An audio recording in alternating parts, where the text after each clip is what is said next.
என் இனிய உலகத்தமிழ் மக்களே, தாய்மார்களே, பெரியோர்களே, சிறார்களே, என் அருமைச் சீடர்களே, யோக நண்பர்களே, யோக விரும்பிகளே, உங்கள் அனைவருக்கும் என் இனிய காலை வணக்கம். கலைஞர் தொலைக்காட்சி நிகழ்ச்சியில் நலமுடன் வாழ என்னும் பிரிவில் யோகாசனத்திற்கு அதிகாலை வேளையில் முதல் நிகழ்ச்சியாக முக்கியத்துவம் தரப்பட்டிருப்பதை உலக மக்கள் எல்லோரும் அறிவார்கள். அவர்கள் தமிழ் தெரிந்தவர்களாகட்டும் அல்லது மற்ற பாஷைகள் தெரிந்தவர்களாகட்டும் எல்லோரும் பார்த்து பழகிறார்கள். ஏனென்று கேட்டால் வருடக்கணக்கில் நடைபெறுகின்ற காரணத்தினால் இதில் ஏதோ விஷயம் இருக்கின்றது. ஆகவே தான் வெகு நாட்களாக நடைபெற்று கொண்டிருக்கின்றது. நாமும் இதை பார்ப்போம், பழகுவோம் என்று கேட்டு பாஷை தெரிந்தவர்களிடம் விஷயங்களை கேட்டு அவர்களுக்கு ஏற்பட்டிருக்கின்ற நோய்களெல்லாம் நீக்கி கொண்டிருக்கிறார்கள் என்று கடிதங்கள் வருகிறது, ஃபோன் மூலம் செய்திகள் வருகிறது. ஆகவே ஆசனம் என்பது ஏதோ சாதாரண பயிற்சி அல்ல. மனிதன் மனிதனாக வாழவும், நோயின்றி வாழவும், நீண்ட நாள் வாழவும், அமைதியாக வாழவும் தரக்கூடிய ஒரு அற்புதமான பயிற்சி என்பதை நீங்கள் தெரிந்து கொள்ளலாம். வேறு எந்த பயிற்சியிலும் இது போன்ற நன்மைகளெல்லாம் கிடைக்காது. தனக்குத்தானே டாக்டர்களாக ஆகிக்கொள்வதோடு தன் குடும்பத்திற்கும் ஒரு டாக்டராக மாறிக்கொள்ளக்கூடிய ஒரு அற்புதமான பயிற்சி தான் இந்த யோகாசன பயிற்சி. அந்த நிலையில் இன்றைக்கு நமது அரங்கிற்கு சேகர் 41, நாகமணி 26 அவர்கள் ஐடியில் கன்சல்டண்டாக இருக்கிறார்கள். இன்னொரு ஐடி ஒர்க்கராக இருக்கிறார். கிருஷ்ணகிரியிலிருந்தும் சோழிங்கநல்லூரிலிருந்தும் இங்கே வந்திருக்கிறார்கள். அவர்கள் ஒற்றைக்கால் தனுராசனத்தை செய்ய போகிறார்கள். எல்லா ஆரம்பகட்ட ஆசனங்களை எல்லாம் அவர்கள் செய்வார்கள். ஆனால் இப்பொழுது ஒத்தைக்கால் தனுராசனத்தை அவர்கள் செய்யப் போகிறார்கள். என் அருமைச் சோழர்களே, அப்படியே குப்புறப்படுங்கள்.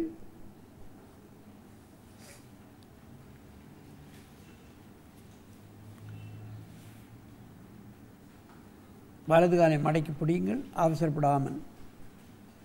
தலையை மேலே தூக்க வேண்டும், காலை நன்றாக பின்னால் இழுக்க வேண்டும். தலையை தூக்குங்கல்ல, காலை பின்னால் இழுங்க, தூக்க காலை மேலே தூக்கணும்.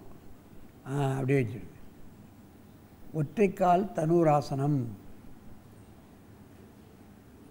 தனுராசனத்தை பழகிறவர்களுக்கு 2 காலையும் சேர்த்து பிடிக்க முடியாது. ஆரம்ப கட்டத்தில் ஒவ்வொரு காலாக தான் பழகணும். அப்போ தான் 2 காலையும் சேர்த்து பிடிக்க முடியும். தனுர் என்றாலே வில் என்று அர்த்தம். வில் என்ன செய்யும்? எதிரியை கொல்லும். இது நோயை கொல்லும். அதான் இதில் இருக்கக்கூடிய வித்தியாசம்.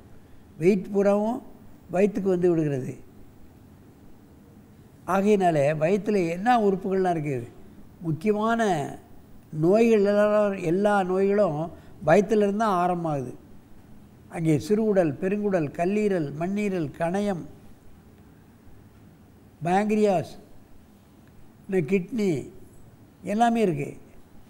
ஒவ்வொரு உறுப்புக்கும் ஒவ்வொரு தனித்தனி டாக்டர்கள் வந்தாச்சு. அவை ஜீரணக்கருவிகள் தான் நிறைய வியாதி வருது. அது சரியாக்கணும்னா தனுராசனம் பண்ணணும். தனுராசனத்தை முன்ன ஆடணும், சைடுலேயும் ஆடணும்.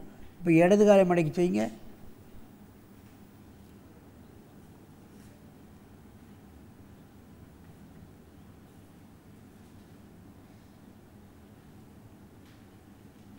அற்புதமாக செய்கிறாங்க.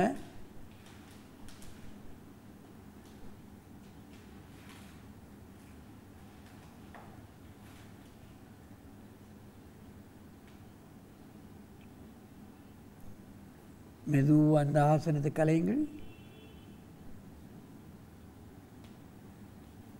நீண்ட மூச்சு வாங்கிடுங்க.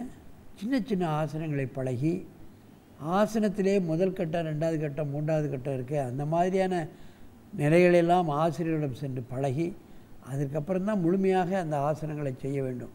எடுத்த எடுப்பிலேயே ஆசனங்களை முழுமைப்படுத்தவோ அல்லது சரியாக பண்ணினவங்களை வலுக்கட்டாயப்படுத்தி பழகினால் ஏதாவது சின்ன சின்ன பிரச்சனைகள் வந்துவிடும். டாக்டர்கிட்ட போவோம், உங்களுக்கு இந்த ஆசனம் சரி வராதுன்னு சொல்லிடுவாங்க. அதனால் எந்த வயசுலேயும் ஆசனம் செய்யலாம். அதற்கேற்ற ஆசனங்கள் இருக்கிறது. அதை பழகினாலே போதுமானது. அதை பழக பழக பின்னால் மற்ற ஆசனங்களை செய்யக்கூடிய ஒரு பிடிப்பு நமது உடலுக்கு தகுதியாகிவிடும். அதைத்தான் கவனிக்க வேண்டும்.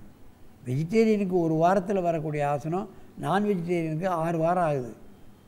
அது வரைக்கும் வெயிட் பண்ணித்தான் ஆகணும். அவங்க கொழுப்பு சத்துள்ள உணவுகளை சாப்பிட்ட காரணத்தினால் நாடி நரம்புகளெல்லாம் விரைப்புத்தன்மை ஆகிவிடுகிறது. அவர்களுக்கு ஆசனங்கள் சரியாக வராது. அவர்கள் நான் வெஜிடேரியன் டயட்டை விட்டுறணும்.